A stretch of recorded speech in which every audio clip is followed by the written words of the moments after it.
गोजोननाय थाबाय जोंहा देग्लाय बोसोराव जोंनि केन्द्र बाथौ फुजा मेलाया 50 बोसोराव आगान होदों। दा बे बेलायाव जोङो 12 दिन 12 दिनिया जोङो खुंफुंनो थाखाय लाहार फाहार खालामदों।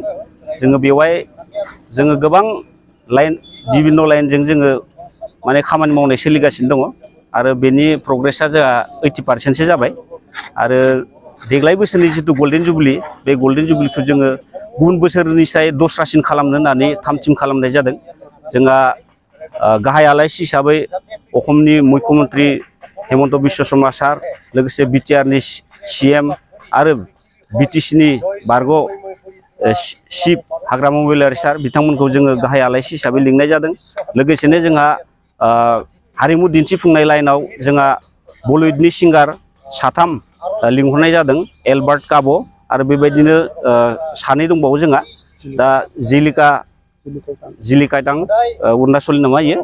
दा बेफोरबायदि गोबां कालारफुल माने नाइट प्रग्रामखौबो लानाय जादों आरो लोगोसेनो जोंनि बर'नि ट्रेडिशनेल फुड फेस्टिभेल, बर'फोरा गोदो गोदायनिफ्राय माबायदि जाबोदों लोंबोदों बेबायदि मोनसे जोंनि जानाय लोंनायनि दिन्थिफुंनायबो जों लाखिनाय जादों। लोगोसेनो बेबायदिनो इन्टारनेशनेल एक्सप' आरो गुबुन गुबुन जोंहा बेबायदिनो सार्केस, मिना बाजार गोबां रोखोमनि आइटेमफोर लाखिनाय जादों। बेनिखायनो स्पेसियेलि आरो एग्जिबिसन दङ, जाय एग्जिबिसना जोंनि बर' रायजो राजाफोरनि जारिमिनारि नुथायखौ जों बेयाव लादेरफानानै खालामनाय जादों। गोबां नायनो समायना जागोन। बेनिखायनो आङो रायजो राजाफोरखौ खावलायनो सानदों जे जोंनि बे देग्लायनि गल्डेन जुबलीयाव गासैबो लैहोर लैहोर फैनानै जोंनि बे केन्द्र बाथौ फुजा गल्डेन जुबलीखौ जेन खुंफुंनायाव जाफुंसार होयो, बेखौनो आङो केन्द्र बाथौ मेला आफादनि जानानै गुरै खावलायहरनाय थाबाय।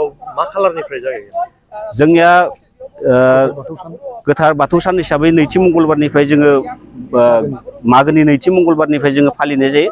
बेखायनो देग्लायबो बे नैथि मंगलबार 23 जानुवारिनिफ्राय लानानै 3 फेब्रुवारिसिम जोबहैगोन। 12 दिनिया प्रग्राम।